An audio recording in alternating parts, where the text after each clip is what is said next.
Mais um exemplo que eu gostaria de dar, que eu vou usar um exemplo muito geral, que é o exemplo das aves, que é uma estrutura de voo que é fantástica. Quando nós voamos com um avião, você percebe que na asa do avião tem umas pequenas aletas laterais que elas ficam mexendo para lá e para cá, ajudam a estabilizar o avião. Na hora do pouso, o avião, essa asa, tem uma sobreasa pequenininha que desce um pouquinho para conseguir, inclusive, fazer com que ele voe numa velocidade muito baixa. Toda essa tecnologia existe nas aves, que estão passando, inclusive, por aqui. É uma tecnologia fabulosa que permite a elas controlar como que o vento passa. Agora, se eu perguntasse às pessoas como um avião voa, as pessoas falam, é a turbina, ou o motor do avião. Não, é a asa que faz o avião voar. Existe um mecanismo muito interessante na asa do avião. Se você olhar a parte de baixo da asa, ela é plana. A parte de cima não, ela é ligeiramente arredondada.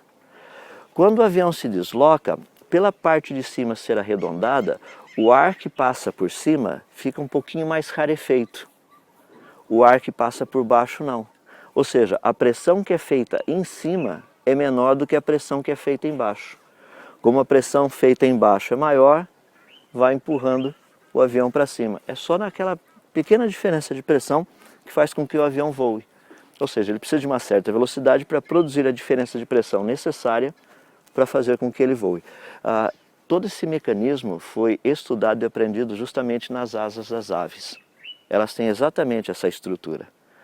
Por um lado, a parte de cima faz com que o vento passe, o ar passe por cima, e a parte de baixo também, fazendo com que o mecanismo de pressão funcione do mesmo jeito que nós vemos no avião. Só tem uma diferença. Na ave é mais eficiente. É extremamente mais eficiente. Porque a estrutura da asa, o formato dela, não é um formato praticamente plano como nós temos. Ela é ligeiramente curvo, o que não produz tanta turbulência.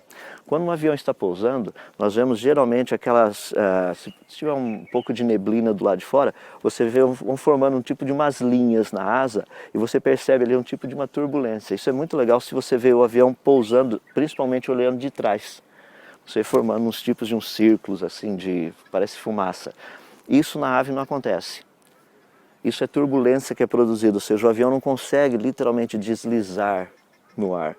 Ele desliza, mas ele produz uma certa resistência. Na ave, isso não acontece. Essa turbulência é totalmente eliminada. Agora, para vocês terem uma ideia, o avião mais complexo já construído é um da Boeing, o 787, que utiliza algumas coisas da asa das aves. Imagina a complexidade de uma asa, o planejamento de uma única asa para voar do jeito que ela voa. Fazer com que a ave se desloque do jeito que ela se desloque, consiga fazer as curvas virar como ela vira. Isso tudo reflete apenas a grandeza do Criador.